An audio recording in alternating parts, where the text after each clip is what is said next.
আসসালামু আলাইকুম এভরিওয়ান। পাকা আমের সিজন প্রায় শেষের দিকে। চাইলে আপনারা এই সময়টাতে বেশি করে পাকা আম ডিপ ফ্রিজে সংরক্ষণ করে রাখতে পারেন পুরো বছরের জন্য। কিভাবে স্বাদ গন্ধ বজায় রেখে পাকা আম সংরক্ষণ করবেন তার 3টা পদ্ধতি আজ আমি আপনাদেরকে দেখাবো। আপনাদের যে পদ্ধতিটা পছন্দ হয় আপনারা সেই পদ্ধতিতেই এই পাকা আমটা সংরক্ষণ করে রাখতে পারবেন পুরো বছরের জন্য। প্রথমেই এখানে আমি কিছু পাকা আম নিয়েছি। আমগুলোকে আমি আগে থেকে খুব ভালোভাবে ধুয়ে নিয়েছি। এবারে একটা পিলার দিয়ে আমি আমগুলোর খোসাটা খুব ভালোভাবে ছাড়িয়ে নিচ্ছি। আর এখানে পাকা আমটা নেবেন, তবে একেবারে গলে যাওয়া আমগুলো নেবেন না, একটু শক্ত থাকবে সেরকম আম নেওয়ার চেষ্টা করবেন। আমি পুরো আমটাই ছিলে নিয়েছি। এবারে আমি আমটাকে কেটে নিচ্ছি। আমগুলোকে আপনারা আপনাদের পছন্দ মতো স্লাইস করে কেটে নেবেন।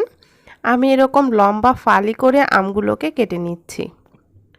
আমি ছুরি দিয়ে আমগুলো কেটে নিচ্ছি। আপনারা চাইলে বটি দিয়েও এই কাজটা করে নিতে পারেন। আপনাদের কাছে যার যেটা সুবিধা সেভাবেই আমগুলো কেটে নেবেন। আমি এরকম লম্বা লম্বা একটু মোটা স্লাইস করে আমগুলো কেটে নিচ্ছি। আপনারা আপনাদের পছন্দ মতো আমগুলো কেটে নেবেন। আর এখানে আমরা আটির অংশটা নেব না, আটিটা বাদেই আমরা আমগুলো সংরক্ষণ করব। এভাবে করে আমি সবগুলো আমই পিস করে কেটে নেব।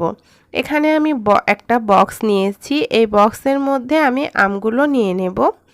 আপনারা চাইলে কোনো জিপলক ব্যাগের মধ্যেও আমগুলো সংরক্ষণ করে রাখতে পারেন, তবে আজকে আমি এরকম বক্সের মধ্যে আমটা সংরক্ষণ করব। আর বাকি আমগুলো আমি একইভাবে কেটে নিচ্ছি। এই তো আমি আমগুলো কেটে নিয়েছি। এবারে বক্সের ঢাকনাটা লাগিয়ে এই আমটাকে আমি ডিপ ফ্রিজে রেখে দেব। এটাকে এভাবেই আপনারা রেখে দিতে পারবেন 7 থেকে 8 মাসের মতো। জাস্ট ডিপ ফ্রিজ থেকে বের করে 8-10 মিনিটের মতো রেখে তারপর এটা খেয়ে নেবেন, দেখবেন স্বাদটা আগের মতোই রয়েছে। এবারে আমি দ্বিতীয় পদ্ধতিটা দেখাবো। এজন্য এখানে আমি 4টা বড় সাইজের পাকা আম নিয়েছি। আমগুলোকে আগে থেকে ধুয়ে পরিষ্কার করে খুব ভালোভাবে মুছে নিয়েছি। এখানে আমি কিছুটা পেপার নিয়েছি। এভাবে পেপার দিয়ে খুব ভালো করে আমটা মুড়িয়ে নেব। আপনাদের হাতের কাছে যদি পেপারটা না থাকে তাহলে আপনারা বড় সাইজের যে টিস্যু পেপার আছে সেগুলো দিয়েও খুব ভালো করে মুড়িয়ে নিতে পারেন, আবার চাইলে ফয়েল পেপার দিয়েও মুড়িয়ে নিতে পারেন। এবারে একটা ইলাস্টিক দিয়ে আমি খুব ভালোভাবে এটাকে পেঁচিয়ে নিচ্ছি যেন এটা কোনোভাবে খুলে না যায়। এই তো এভাবে করে আমি বাকি আমগুলোকেও এই পেপার দিয়ে খুব ভালোভাবে মুড়িয়ে নেব। আমি সবগুলোকেই একইভাবে মুড়িয়ে নিয়েছি। এবারে আমগুলোকে আমি একটা পলিথিনের মধ্যে নিয়ে নিচ্ছি। তারপর পলিথিনের মধ্যে বাতাসটা খুব ভালোভাবে বের করে এটাকে আমি খুব ভালো করে আটকে নিচ্ছি। এভাবে আটকিয়ে আপনারা এই আমগুলোকে ডিপ ফ্রিজে প্রায় 1 বছরের মতো সংরক্ষণ করে রাখতে পারবেন।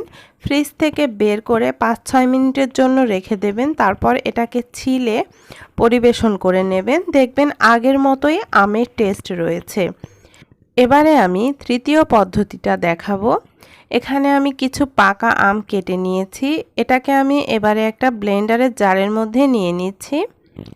তারপর এর মধ্যে আমি সামান্য একটু পানি দিয়ে দিচ্ছি। খুব বেশি পানি দেওয়া যাবে না, তাহলে আমের পিউরিটা একেবারে পাতলা হয়ে যাবে।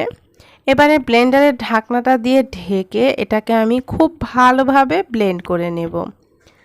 এটাকে আমি খুব ভালো করে ব্লেন্ড করে নিয়েছি। আমের পিউরিটা রেডি হয়ে গিয়েছে। আমের পিউরিটা সংরক্ষণ করার জন্য এখানে আমি একটা পরিষ্কার বোতল নিয়ে নিয়েছি। এবারে আমি এর মধ্যে আমের পিউরিটা ঢেলে নেব। আপনারা যে যেমন পাতলা বা গাঢ় করতে চান সেভাবে আপনারা এই আমের পিউরিটা বানিয়ে নিতে পারেন। আমি খুব বেশি ঘনও করিনি, আবার একেবারে পাতলাও না। বোতলের মুখটা লাগিয়ে নিচ্ছি। এবারে আপনারা এভাবে এই আমের পিউরিটাকে ডিপ ফ্রিজে সংরক্ষণ করে রাখতে পারেন পুরো বছরের জন্য। এটা দিয়ে আপনারা বিভিন্ন ডেজার্ট বা জুস বানিয়েও খেতে পারেন। আজকে আমি আপনাদেরকে 3টা পদ্ধতিতে আম সংরক্ষণ করে দেখানোর চেষ্টা করেছি। আপনাদের যার যেটা ভালো লাগে সেভাবেই আপনারা এই পাকা আমটা ডিপ ফ্রিজে সংরক্ষণ করে রাখতে পারেন সারা বছরের জন্য। সবাই ভালো থাকবেন, সুস্থ থাকবেন। সবাইকে আল্লাহ হাফেজ।